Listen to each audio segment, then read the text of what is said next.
Bien, buenas tardes a todos. Antes de comenzar, quería agradecer a la doctora Rodrigo la amabilidad que ha tenido de invitarme a participar en esta jornada. También me uno a todos los agradecimientos que ha hecho ella, sobre todo a todos vosotros que estáis aquí, que mostráis vuestro interés y, por supuesto, la industria farmacéutica que siempre está ahí y que, desde luego, sin ellos sería, no digo que muy complicado, creo que sería imposible toda la celebración de este tipo de actos. Bien, pues vamos a hacer una valoración, en primer lugar, del paciente con dolor crónico en atención primaria. Después veremos cómo determinar el tipo de dolor, muy importante, como ha dicho la doctora Rodrigo, para hacer un diagnóstico del mismo, ver qué pruebas complementarias podemos utilizar y, en último lugar, presentaremos esta herramienta de detección de dolor neuropático localizado para atención primaria, que creo que tenéis el folleto dentro de la carpeta. Bien, pues para la valoración del paciente con dolor crónico en atención primaria tenemos que hacer, en primer lugar, una determinación del tipo de dolor. Una vez que tengamos determinado y diagnosticado el tipo de dolor que padece ese paciente, haremos una elección del tratamiento farmacológico analgésico adecuado en dependencia de sus características físicas, de sus características psicológicas, en muchos casos también sociales. Tener en cuenta que muchas veces los pacientes, como ha dicho la doctora Rodrigo, son pacientes ancianos a quien los cuida otra persona que es igual de anciana o incluso más anciana. Bien, también hay que hacer la elección del tipo de tratamiento farmacológico analgésico según el estado emocional de cada paciente, también lo veremos, y desde luego adaptado a cada tipo de dolor.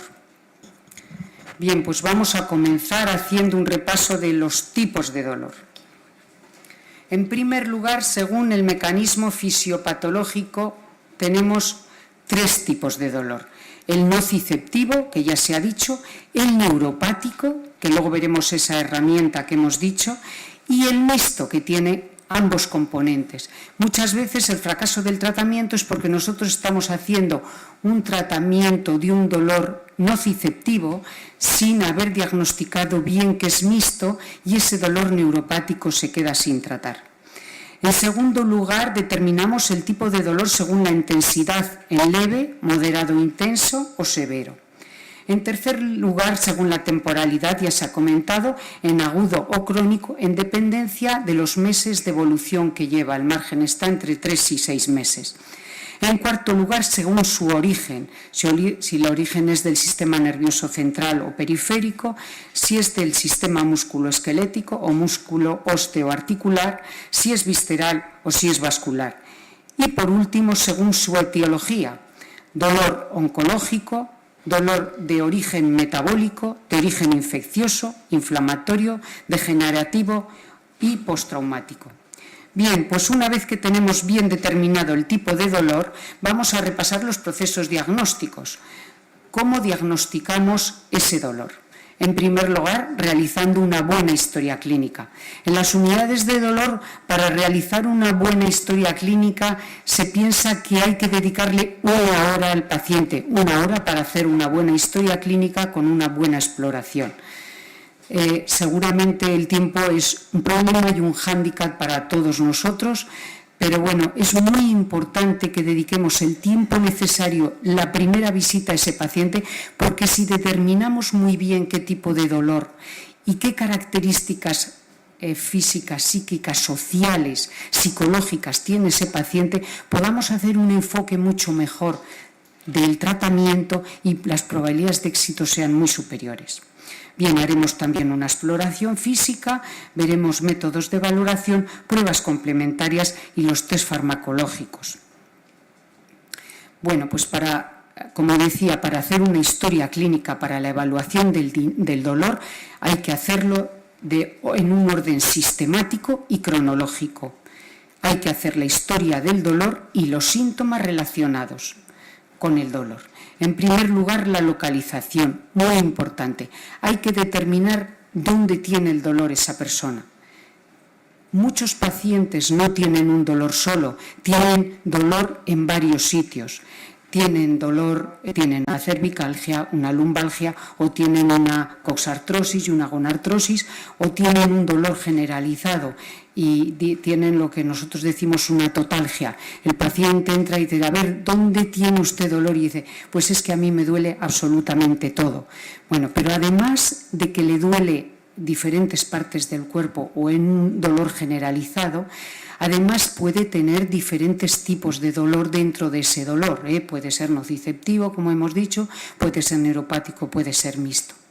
Además, ese dolor se puede irradiar. Tenemos que preguntarle si se irradia, a dónde, cómo, si hay alguna circunstancia especial en la que ese dolor irradiado aumenta o no.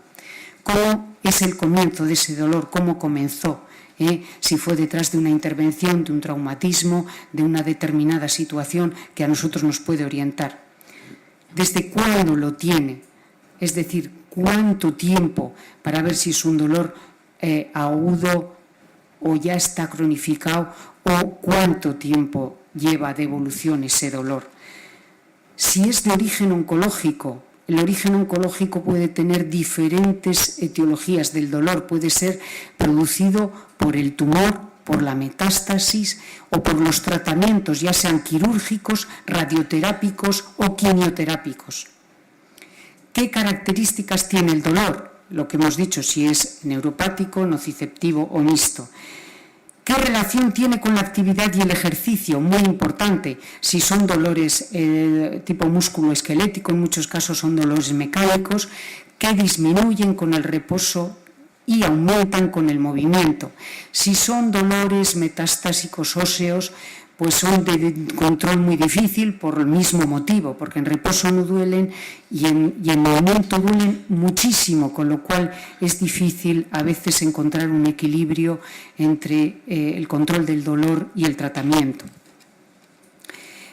También valorar que hay dolores, por ejemplo, que aumentan más con el reposo, como puede ser una artritis, que duele más por la noche. Todo eso es muy importante.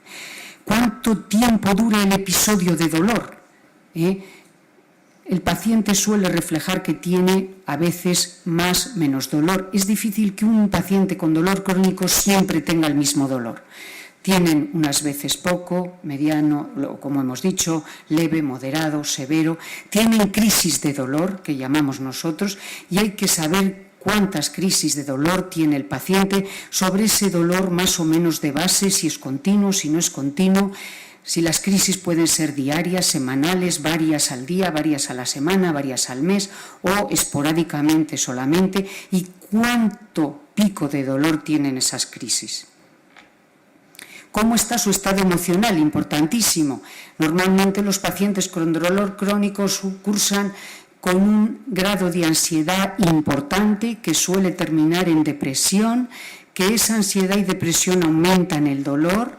El aumento de dolor, ansiedad y depresión hace que el paciente duerma peor y todo ese conglomerado de síntomas deterioran gravemente la calidad de vida de este paciente con dolor crónico, con lo cual ese círculo vicioso debemos romperlo en ese tratamiento.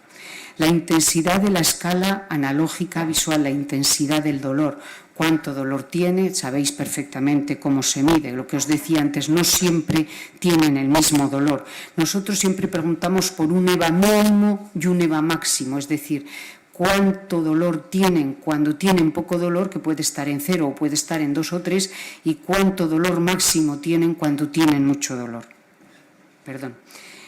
También el tratamiento analgésico que están tomando en el momento actual y qué efecto les está haciendo. Y es importantísimo valorar los tratamientos analgésicos que han llevado con anterioridad. Saber qué han tomado, qué efecto les ha hecho, a qué dosis lo han tomado y si lo han suspendido, por qué lo han suspendido. Si ha sido por efectos secundarios, para no volver a repetir ese tratamiento. Y dentro de los efectos secundarios, ¿qué tipo de efectos secundarios eran? Hay efectos secundarios que luego veremos cuando hablen de los opioides que se pueden prevenir. Otros son más difíciles, los efectos adversos son a veces más difíciles de controlar. También tenemos que saber qué dosis de fármacos ha tomado con anterioridad, porque muchas veces se cambian los fármacos no porque no sean efectivos, sino porque no son efectivos porque no se ha alcanzado la dosis adecuada del fármaco. No porque se ha tenido que suspender por aparición de efectos secundarios, sino porque simplemente se ha cambiado de fármaco. Entonces, es importante saber cómo han sido los tratamientos, cuáles han sido los tratamientos anteriores y por qué se han suspendido. También la valoración del test de Lattinen. A nosotros nos gusta mucho, no solamente en la primera visita, sino luego en las revisiones posteriores para ver cómo se va modificando, que valora la intensidad del dolor, la frecuencia, la actividad, qué puede hacer el paciente o qué no puede hacer por culpa del dolor. Hay una pregunta, por ejemplo, que orienta mucho, si es si el paciente se puede poner los calcetines solos o se puede atar los zapatos. El descanso nocturno, muy importante, si toma algún tipo de ansiolítico para dormir o algún inductor del sueño, y cuántos analgésicos está tomando en ese momento. Hay pacientes que vienen con mucho dolor y, a ver, ¿y usted qué está tomando? Pues me tomo 2 paracetamoles al día. ¿Y con eso se le pasa? Pues sí, se me pasa. Bueno, pues es que a veces hay que muy bien delimitar qué tipo de dolor tiene ese paciente. Bien, aquí he puesto una regla mnemotécnica que haría un poco un resumen de todo esto que hemos estado hablando, que es, si recordáis la palabra Alicia, esto nos puede orientar sobre una serie de parámetros que podemos medir en el dolor, que serían la aparición, la localización, la intensidad, las características, la irradiación y la analgesia. De todo ello hemos hablado, pero diríamos que así de forma, pues eso, como un poco una regla mnemotécnica puede servir. Bien, pues vamos a ver la exploración física. Por supuesto, una inspección general importantísimo, ¿no? Si nosotros estamos en la consulta sentados y vemos entrar a un paciente, pues si lo vemos entrar cojeando con una muleta, un bastón, 2 muletas, en silla de ruedas o en camilla, pues ya nos hacemos, o con algún tipo de deformidad física, dismetría, etcétera, pues ya nos hacemos un poco una orientación de en qué situación está este paciente, ¿no?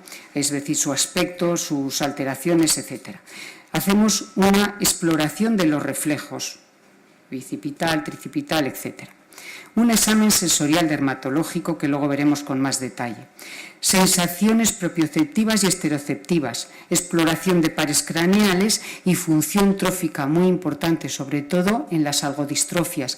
Hay que detectar para saber en qué fase está o hacia qué fase está evolucionando si hay un síndrome de dolor regional complejo. Las exploraciones complementarias, creo que también las conocéis todos. Son los estudios por imagen, que son necesarios para el diagnóstico y nos ayudan a hacer una valoración de la evolución de la enfermedad, de la agresividad de ese proceso y de la respuesta terapéutica en ese paciente. Las conocéis todos, creo, la radiología simple, el TAC, la resonancia, la gamografía, la ecografía, la densitometría. Estas son dentro de los estudios por imagen.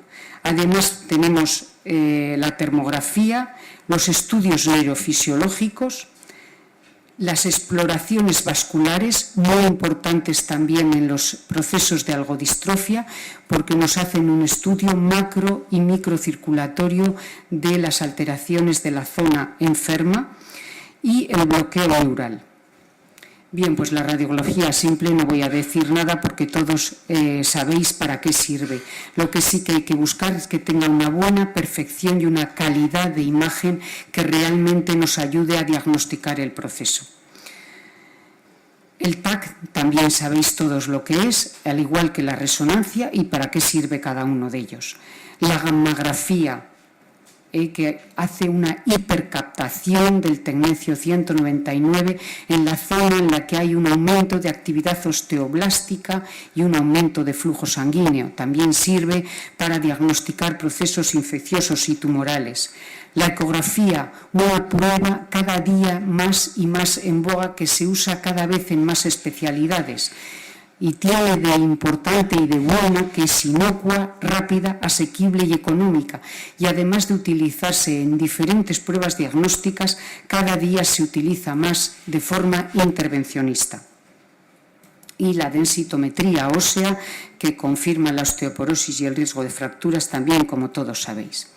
Con respecto a la electromiografía y estudios de conducción nerviosa, nos sirve para ver las diferencias entre miopatías y procesos neuropáticos. Entonces, cuando nosotros pedimos un electromiograma, es un poco lo que queremos saber, si hay lesión del nervio o no hay lesión del nervio, o si es simplemente una alteración muscular. Y por último, el bloqueo nervioso diagnóstico, que nos sirve para hacer diagnósticos diferenciales entre una patología y otra, además de servir en determinados casos también como bloqueos nerviosos terapéuticos. Y ya ahora es cuando vamos a hacer la presentación de la herramienta de detección que os decía, de dolor neuropático localizado en atención primaria, que es el folleto que os comentaba antes que tenéis ahí dentro de la carpeta. Bien, el dolor neuropático es la consecuencia directa de una lesión o patología que afecta directamente al sistema nervioso central y periférico. Y el dolor neuropático localizado es una enfermedad crónica en la cual uno o más nervios están dañados y desarrollan una actividad anómala y exagerada, independiente del estímulo o desproporcionada en relación al mismo. Bien, pues hubo un consenso de expertos que determinó que el dolor neuropático localizado se definía como el originado por una lesión o enfermedad del sistema somatosensorial que afecta a un área corporal pequeña. Y en razón de la delimitación merece en primera instancia un manejo con analgésicos tópicos específicos.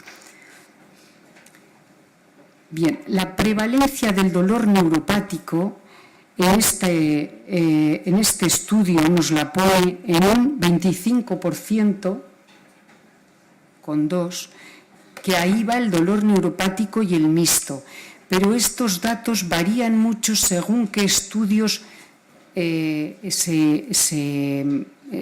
intentan buscar.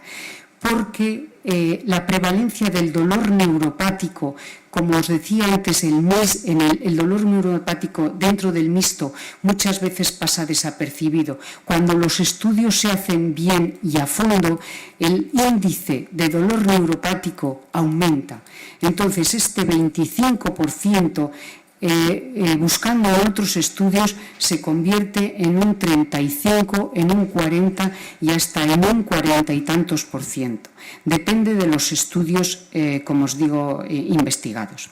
Lo que sí que está claro es que los médicos de atención primaria suelen ser a quien primero acuden los pacientes aquejados de dolor crónico y neuropático. Con lo cual, es muy importante hacer un diagnóstico precoz para poner un tratamiento precoz, porque si el tratamiento se hace de forma precoz en un dolor neuropático, las probabilidades de éxito son muy superiores que si es un dolor evolucionado ya de muchos años. En las unidades de dolor a veces se ven dolores neuropáticos de 5, de 10, de 15, incluso más años. Esos dolores tan evolucionados son muy difíciles de tratar y muy difíciles de obtener beneficios. Por tanto, el diagnóstico precoz y el tratamiento precoz depende en un porcentaje altísimo de atención primaria. Por eso es tan importante. Se hizo un estudio en Europa, que luego se confirmó en España, en el que se vio que atención primaria tenía cierta dificultad para evaluar a estos pacientes con dolor neuropático. Y esa es un poco la finalidad de presentar esta herramienta que hoy nos ocupa. Bien, pues aproximadamente el 60% de los pacientes con dolor neuropático tienen dolor neuropático localizado, que hasta ahora no había herramientas de screening para detectarlo, pero ahora ya la tenemos. El gold estándar para el diagnóstico del dolor neuropático es el juicio clínico experimentado. Hasta ahora teníamos el cuestionario DN4 y la escala LANS, que incluyen entre sus ítems la exploración clínica y física del dolor neuropático.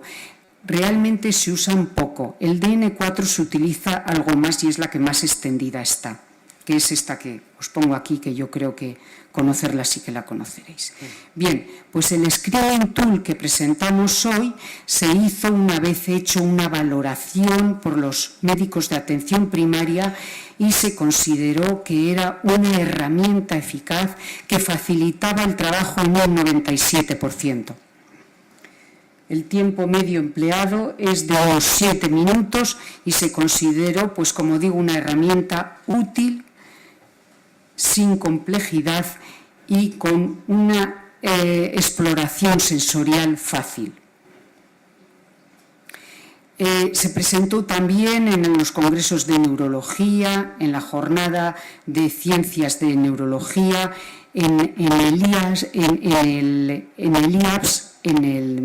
los congresos de 2013, también en Lisboa en 2014. Esta escala está hecha por varios autores, entre ellos hay un español, varios europeos y también un chileno, y también se ha hecho muchísimo eco de ella la IAPS, que es la Asociación Internacional para el Estudio de Dolor. Creo que todos conocéis lo que es, y desde luego el Pain Journal, que es la revista de dolor más prestigiosa, yo creo que existe en el mundo, pues todos estos se han hecho eco de la herramienta que os voy a presentar. Bien, el porcentaje de dolor neuropático localizado en la actualidad es, en primer lugar, el dolor más frecuente es el de la neuralgia posherpética, en segundo lugar el de la neuropatía diabética, en tercer lugar el de origen tumoral. Precisamente la IAPS ha hecho hace poco un estudio en el que dice que el dolor tumoral en un 50% de los casos tiene un componente neuropático. Las estadísticas que había antes estaban entre el 35-38%, pero los estudios últimos de la IAPS dice que está en un 50%. Importantísimo, de componente neuropático en estos pacientes. También el dolor neuropático posoperatorio y la neuralgia del trigémino. Estos serían los dolores neuropáticos localizados más frecuentes que porcentaje superior tienen. Bien, ¿cuáles son los síntomas del dolor neuropático? Creo que los conocéis todos sobradamente. Primero, diagnosticar si es una neuropatía, una neuralgia o una neuritis. Pero bueno, todos sabéis que el paciente manifiesta hormigueo, quemazón, picazón, descargas eléctricas, como si le pincharan bajo la piel, y esta imagen, que desde luego una imagen vale más que 1000 palabras. A veces el paciente dice también que siente como puñaladas, como si estuvieran haciendo una presión intensa, etc.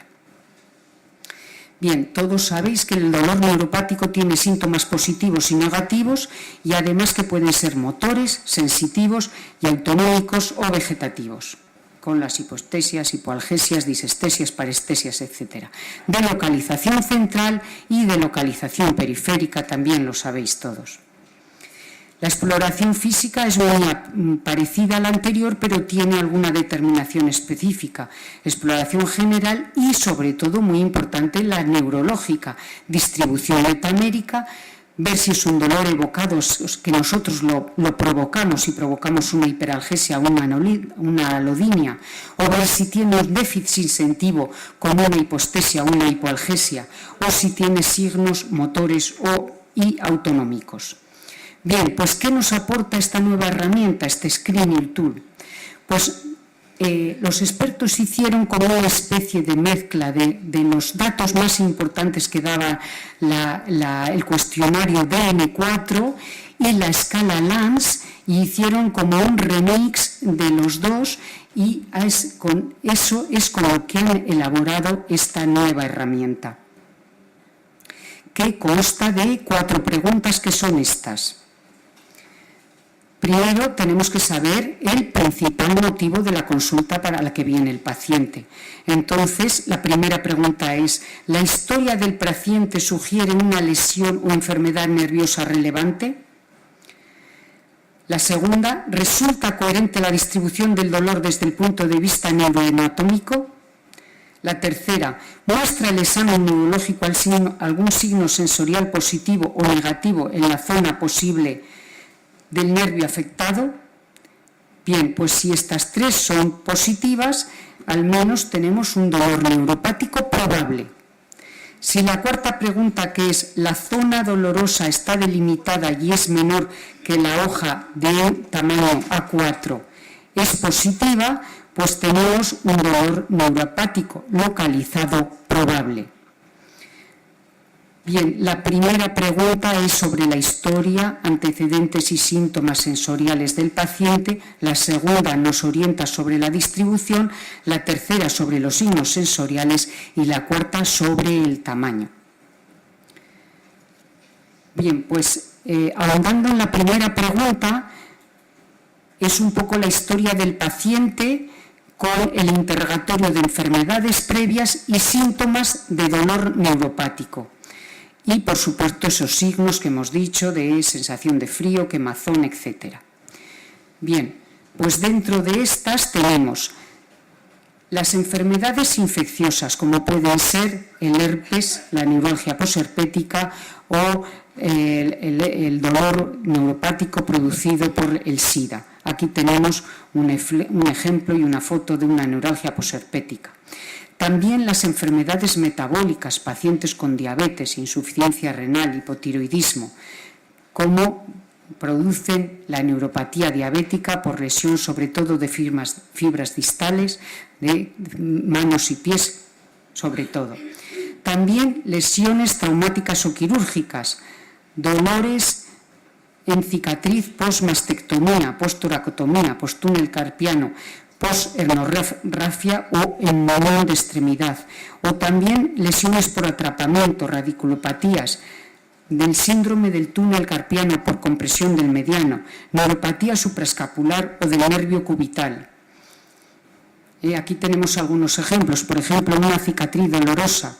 Vemos ahí como los queloides que suelen producir bastante dolor. También las lesiones post-toracotomía, porque en las toracotomías se contunde el nervio intercostal y luego producen unos dolores neuropáticos importantes. Múltiples patologías dolorosas producidas después de cirugías diferentes tras una hernorrafia por lesiones de diferentes nervios, posmastectomía, poscirugía en la boca, posrodilla, en la cirugía de fractura de húmero o en el neurinoma de Morton. Todo eso está producido, es un dolor postquirúrgico. También la lumbalgia con componente neuropático. Se produce un daño del nervio por compresión, por atrapamiento o por sección del mismo. También otros atrapamientos nerviosos del mediano, del supraescapular, del tibial. También por patología tumoral. Vemos ahí, por ejemplo, un tumor del tórax que está comprimiendo el nervio intercostal, o hay una compresión de un tumor en el nervio ciático que producen dolores neuropáticos. La neuralgia del trigémino, cada uno con su territorio que todos conocéis, la rama oftálmica, la maxilar y la mandibular.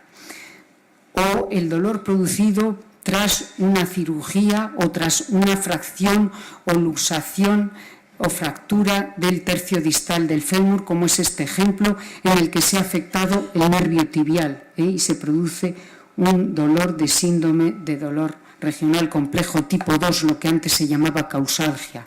Esto es una algodistrofia. Bien, la segunda pregunta, que es, ¿resulta coherente la distribución del dolor desde el punto de vista neuroanatómico? Pues tenemos que valorar la inervación cutánea, debemos de conocer y ver los dermatomas afectados para hacer la localización de esa lesión. Conocer bien la distribución neuroanatómica y, como digo, los territorios de inervación cutánea y dermatomas que corresponde a cada uno de ellos. Como sería este el ejemplo. También, por ejemplo, esta meralgia del nervio femurocutáneo, esta epicondilitis que a la vez ha producido una neuropatía por atrapamiento del nervio interóseo posterior. Esto sería un dolor mixto, porque tiene la epicondilitis y la neuropatía, o también una afectación del nervio obturador. Bien, la tercera pregunta, ¿qué queremos buscar y qué es lo que queremos encontrar? Bien, aquí tenemos dos puntos, el A y el B. Si los dos puntos son positivos, tenemos un dolor neuropático confirmado. Si solo es positivo uno de ellos, es un dolor neuropático probable. Los puntos son cuando el uno es signos sensoriales positivos y negativos confinados al territorio inervado por la estructura nervioso dañada. Si ese punto o el otro es positivo, tenemos un diagnóstico de dolor neuropático probable. Si son los dos, pues es ya confirmado. El segundo punto sería que la prueba diagnóstica que confirma la lesión o la enfermedad causante del dolor neuropática fuera positiva, es decir, que diagnosticáramos la etiología de ese dolor neuropático. Bien, ¿cómo hacemos esto? Pues en primer lugar tenemos que hacer la exploración del paciente de la zona afecta. Pero antes de hacer la exploración del paciente en la zona afecta, debemos de hacer la exploración en una zona sana y distal a la zona afecta, para que el paciente pueda ver la comparación del estímulo que nosotros vamos a hacer entre una zona sana y la zona afecta. La zona de estudio debe de ser igual o menos de una hoja A4 para que sea un dolor neuropático localizado. Cada estímulo lo tenemos que repetir 3 veces y debemos de clasificar la respuesta como normal, disminuida o aumentada, es decir, que esto sería una respuesta cuantitativa, y luego también debemos de hacer una cuantificación del dolor en 0, 1, 2 y 3, según 0 sea nada de dolor, 1 sensación desagradable pero tolerable, 2 doloroso, 3 muy doloroso y el paciente no puede soportar el contacto. Bien, pues hacemos los estudios. El de tacto, la prueba de tacto la haríamos con un hisopo de algodón. Las respuestas a todos los estímulos pueden ser normales, disminuidas con una hipoestesia, aumentadas con una hiperestesia o en este caso una alodinia. El estímulo al pinchazo, que puede ser con una aguja, con un mondadientes, a la vibración con un diapasón, las respuestas siempre son las mismas, normal, disminuida o aumentada. Al calor o al frío, una hipertermia al calor, una hipertermia al frío, si está aumentada, o a la presión.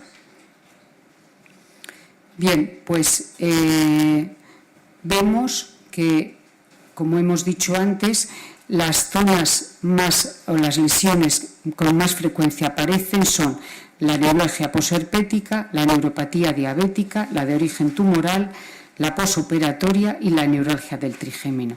Todas estas, a la vez que la compresión nerviosa por atrapamiento, pueden ser tratadas porque es una dimensión de tamaño pequeño, es decir, del tamaño de una hoja A4 o inferior, pueden ser tratadas de forma local con los parches de lidocaína de los que hoy tenemos en el mercado. ¿Vale? de forma que nos podemos beneficiar de este tratamiento si hemos hecho un buen diagnóstico con esta herramienta que hoy presentamos. Bien, las pruebas para diagnosticar esto son exactamente iguales que las que hemos comentado antes. Lo único que mencionar que si es una enfermedad metabólica, pues debemos de ahondar, pues si es un paciente diabético o si es un paciente insuficiente renal, las pruebas de laboratorio en este caso son muy importantes. El algoritmo, que es lo que hemos comentado, lo tenéis también en el cuadro y es los puntos que hemos dicho. Bien, ¿qué beneficios aporta el Screening Tool respecto a otras escalas?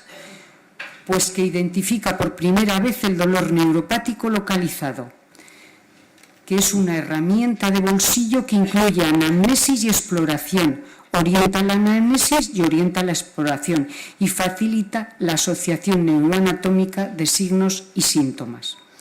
Está reconocida por las 3 sociedades de atención primaria, también por la Sociedad Española de Geriatría y Gerontología, por la Sociedad Española del Dolor y, en cuanto a los beneficios para el paciente, muy importante recordaros que si el paciente tiene un dolor localizado se puede beneficiar de un tratamiento tópico y este tratamiento tópico con respecto al sistema no precisa titulación, tiene menos riesgo de interacciones medicamentosas, mucho mejor tolerado y menos efectos adversos y generalmente si aparecen son de tipo leve y cutáneos y que se puede aunar a otros tipos de tratamientos que llevan estos pacientes con dolor neuropático, como puedan ser antidepresivos, anticomiciales, opioides, etc. Bien, muchísimas gracias por vuestra atención.